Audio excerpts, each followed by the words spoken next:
G'day, this is big news. My name's McLean, I'm a Doctor of Philosophy, and this is my husky crystal. I'm a government scapegoat and I need your help. Currently, I can't go to police, I can't get a lawyer, and I can't be a whistleblower. And I'm on a government blacklist in order to abuse and vilify me for mental illness. Currently, I have no home, I have no money, I have not enough food, and not enough medicine. My situation's really complex.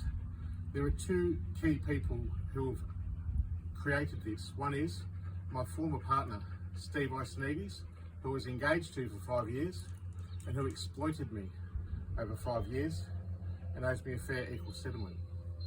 Now, he used to work for the Secret Service ASIO, and they were well aware that I was being exploited at the time because I was on a pension and he was on 40 grand a month. But he's been apparently done now for extortion of $1 million embezzlement after he put $1 million worth of funds into an offshore tax haven. And he's been apparently found out through my whistleblowing. And now he's threatened to kill me, kill my beautiful dog. So, and the government have his back. I've tried to report this to ISIS, the federal body who investigate ASIO, and they refuse to investigate him. I'm under family violence and coercive financial control from the government.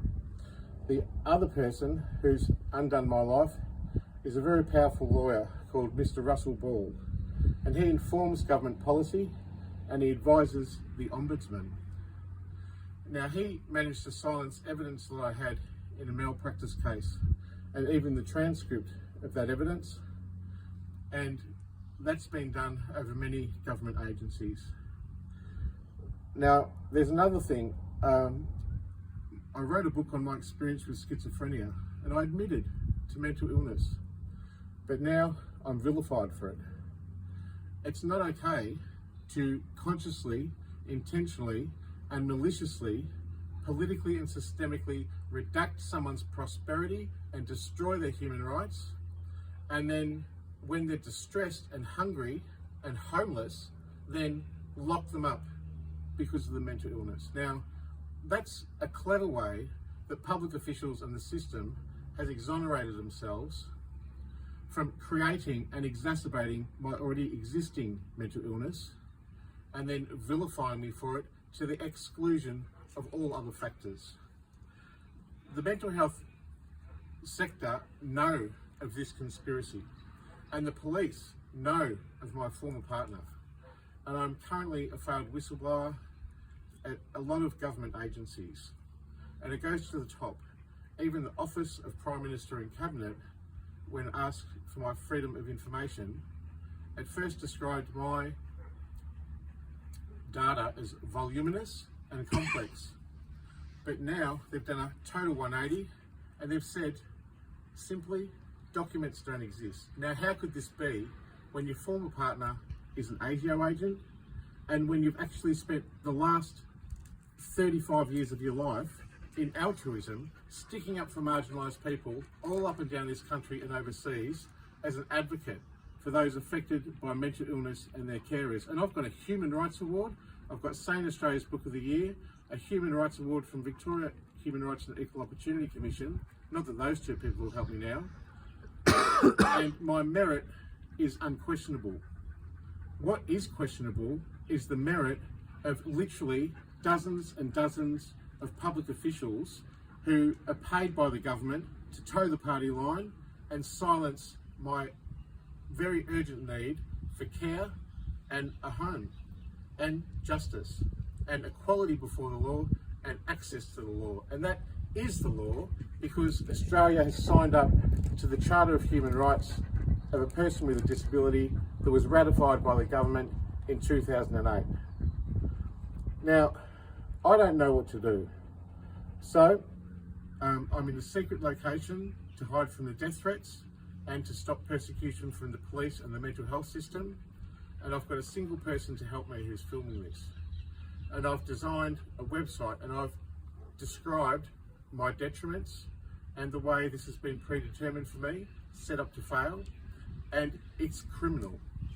And I've presented the evidence. I want you to go to that website. I want you to go to the website and I want you to look at it. And I want you to look at the evidence. And I want you to know that the evidence speaks. And on the balance of probabilities, it's not me who's the bad guy. It's the government, a tyrannical Australian federal government that's literally oppressing me. And it has done so to this profound degree. When I was vilified for mental illness, totally isolated in hospital, I protested and I killed myself. Now, in the Hospital Freedom of Information, that suicide attempt was deemed fatal and a lethal injury. I wasn't kidding. And now there's a general whitewashing of the whole incident. And now I'm the one who lives with a cognitive brain impairment that affects my memory and my ability to reason and organise myself. And it's really shit. And the whole system is well aware of the threat or the risk of oppressing me, that I might suicide, but they still consciously, maliciously and systemically persecute me, and they place me at risk. They do it willingly and they do it with malice, and they mean me harm. Now, me and my dog are beautiful people and we want some justice. I haven't survived on much of my life. All I want is a home. All I want is my rights and some equality before the law and some access to it. If my public interest disclosures were acknowledged, that would mean that this would all be investigated and I could breathe a sign of relief, and I wouldn't be under the threat of being killed or my beautiful dog being killed. So this has been a cry from the heart, and I implore you to ask for all these public officials for their version of events, because I'm the authentic deal and I'm the one who's right and I'm the one who's suffering and I'm the one who's been literally victimised systemically and politically by the Australian government, and it's fucking killed me. And I don't want them to kill me or my dog, and I deserve a home. Sorry. So if you can help me by going to the website, which is facetious in its description, imustbecrazy.com.au, look at the evidence and come to your own conclusions about what should be done about the case of scapegoat Dr. Richard McLean.